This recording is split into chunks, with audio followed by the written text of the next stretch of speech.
Hi there, Madison High School folks, and please pardon the tardiness of this video.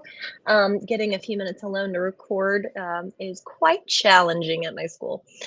So I hope you guys are having a great time this week and that y'all are gearing up for Thanksgiving next week, which is really exciting.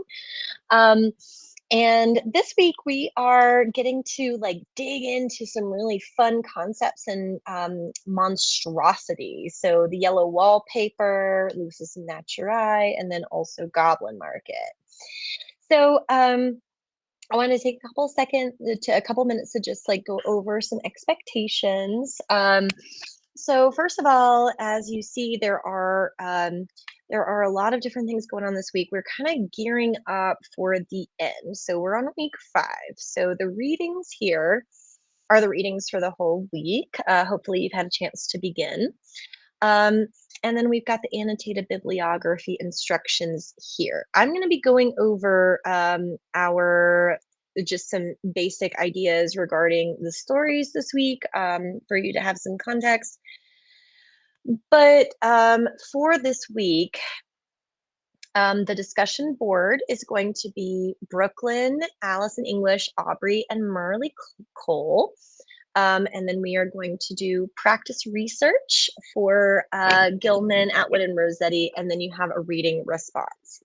Okay, so a couple of housekeeping items. The first thing is the reading response. I decided that the collaborative research project was just not going to happen, and that's okay. Like, we adjust as necessary. Um, but to practice controlling the writing and making sure that we're using clear, precise language, we're going to have a couple of reading responses.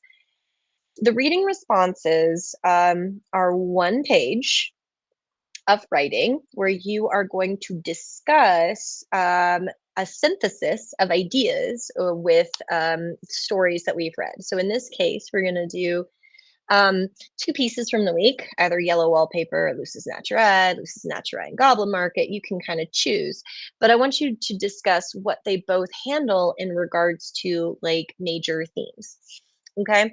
And so if you click on this, it'll give you an overview. It's one page, but the thing that I want you to know about the fact that it's one page is that it needs to be clear, it needs to be controlled, and it needs to be well articulated. So we're going to do it as like a CER, which is what you did for the poetry mosaic.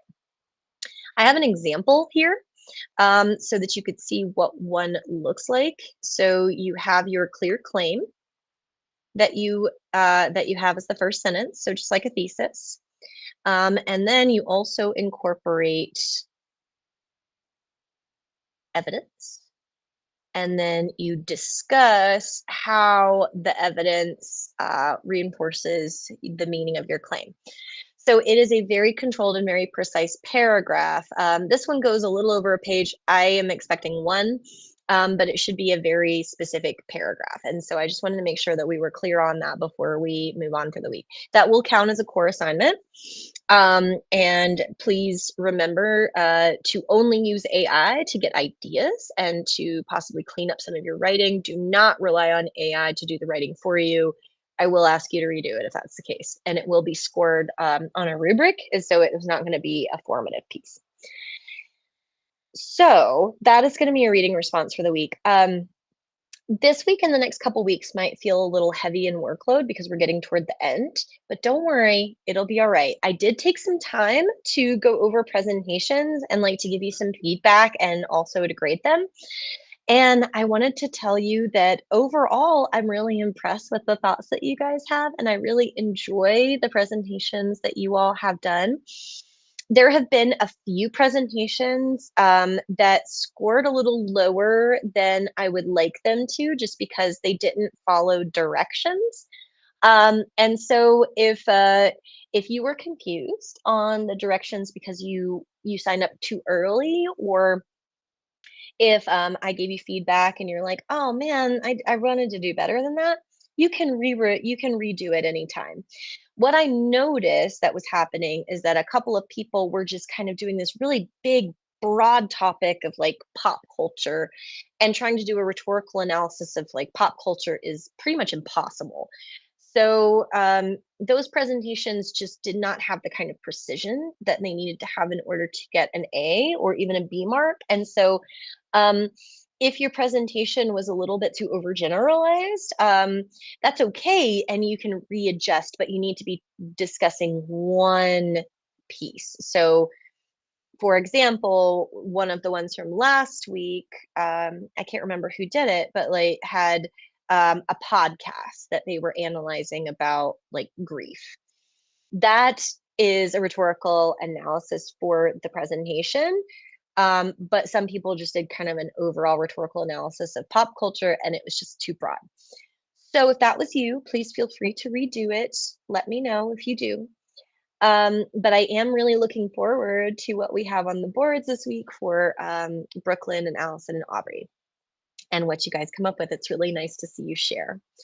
So let's take a second to look over the annotated bibliography because I know that that was something that some people were confused about. So let's go ahead and talk about that. Okay, so for the annotated bibliography, it's going to be PA. This first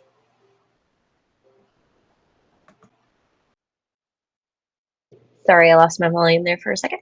So I've got a version up here of what you should include in an annotated bibliography. But I have an overall of the objectives. So you're going to be applying research and analyzing the credibility of those sources and analyzing them rhetorically and how they function. So the first thing that you are going to be doing is picking a text that you're going to be using. And we talked about this last week, so I'm not going to go over it, but pick the text, pick the topic that is related to the text. For example, Sunny's Blues deals with addiction.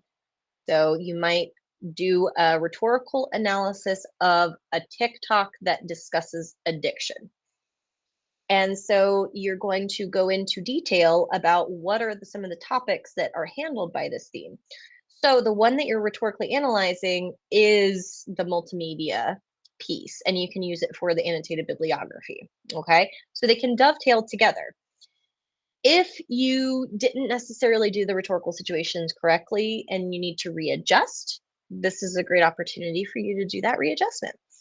But you'll need to have a thesis. You'll need to find research, 2 scholarly academic journals, 1 multimedia source, and then 1 other. So, for example, you might do 2 peer-reviewed articles and then a YouTube TED Talk that you did your rhetorical presentation on, and then a website. So that's the overall goal of the assignment. So if there was something that you didn't quite understand because we're not in person, that's okay. But this is the time to readjust. So here is what you're going to do per source.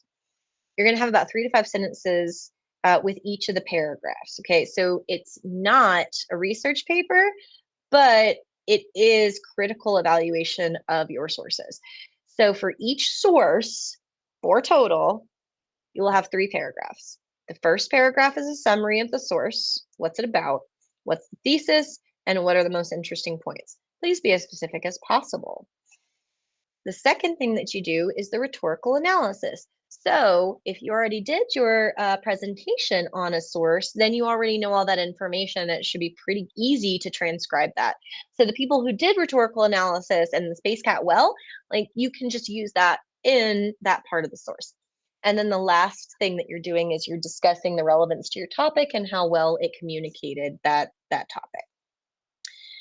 I will be posting some additional samples next week, but that is what your final will be, and your final will be due on the last day of class, which is, I believe, December 19th. Is right at the very end. Okay. All right. So without further ado, I'm going to show you guys some information about these folks. So monsters and malcontents is kind of my my theme for this week. And oops. So just try to share my screen. It's kind of tough when it's all the way over here. Okay. All right. So monsters and malcontents. So so the goal with this week is just to kind of like look at gothic fiction and monstrosity and how we see feminism and monsters kind of at play with one another. So we have all of these different pieces that are all about monsters and being like discontent with society. So Lucis Naturae deals with otherness and isolation, monstrosity and humanity. And also Gothic conventions like the monstrous, the female monster, and the physical victimization of the patriarchal society. And she also brings up some Kafkaesque elements in there. So here's a little piece from Lucis Naturae. Margaret Atwood says, "What could be done with me? What could be done with me? These were the same. These were the same question. The possibilities were limited. The family discussed them all lugubriously, endlessly, as they sat around the kitchen table at night with shutters closed, eating their dry, whiskery sausages and their potato soup. If I was in one of my lucid phases, I would sit with them, entering into the conversation as best I could while searching out the chunks of potato in my bowl. If not, I'd be off in the darkest corner, mewing to myself and listening to the twittering voices nobody else can hear." So she kind of like establishes the sense of isolation from society, right? So like she's a monster, she wakes up as a monster, but she's very isolated from her family and for normalcy, quote unquote. A couple of things, I'm going to skip this part. Goblin Market, on the other hand, is a really interesting poem, and I do have an online staged reading of this that you can listen to. But it talks about like the fallen woman and the idea of like redemption for prostitutes. And so in this, she's kind of representing like this idea of purity culture and like this temptation of these goblins and how they're trying to get these women to like eat the fruit, because if they eat the fruit, then they get to be like consumed and like brought into temptation and sin. And then we also have oh yeah, and then we also have the yellow wallpaper. So as you read the yellow wallpaper, I want you to be thinking of not only what it does differently from Lucis Naturae, but then also like how it depicts like monsters that exist within our minds, right? So like what are some things that stick out to you in regards to like the monstrosity within our minds? So like what you need to know in regards to the context here is, as opposed to Lucis Naturae and then Goblin Market, which are all about like literally the externalization of monsters, we have the internalization of monsters here, like the monster within. One of the things that she specifically mentions in here is hysterics and hydrotherapy or hydropathy, which is the basically waterboarding to cool the nerves, and pouring water from a judge and waterboarding you to cool your nerves. So there was a major gender hierarchy during this time period, and women were considered to be the domestic angels, and um, they needed to be within societal norms. And if they were out of societal norms, they were usually considered hysterical or like out of sorts, were like under the mode of hysterics. So Charlotte Perkins Gilman was a feminist, and she was actually treated with the rest cure. And so she wrote the yellow wallpaper as like an exclusive discussion of mental health. And because mental health was really taboo during this time of the late 19th century, what she was focusing on was basically the treatment for hysteria. And Dr. Mitchell, who was famous for the rest cure, he talked about hysteria as an illness that was associated with literally like having a womb or having a uterus. And so if you were acting irrationally or had an issue with nerves, anything that was mental health like anxiety, depression, ADHD, anything improper was treated with the rest cure or different cures that would cure hysterics. So this guy treated his patients, and when he kept them in the rest cure of in the home, he was his primary objective was to make sure that women were submitting to male authority, because if they submitted to male authority, then they were compliant with expectations of the social time. Um, and so he would usually break them into nervous breakdowns in order to get them there. So the rest cure was the general plan of treatment, and this is what he said, was that it was to his patients to remain in bed for 6 weeks to 2 months, and in some cases 4 to 5 weeks. But the patient is not allowed to write, not allowed to read, not allowed to get up other than to clean their teeth, and then they had to use a bedpan. So they literally were not allowed to use any energy to get up, or move around or anything. And if they got up or if they were obstinate, they should be beaten to be submissive.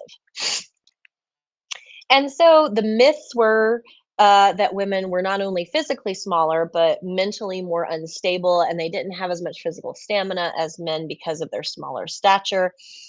And that they should not be educated, because if they were educated, it would take away over 20% of their vital energy. So they were just weak of constitution and they had biological immaturity.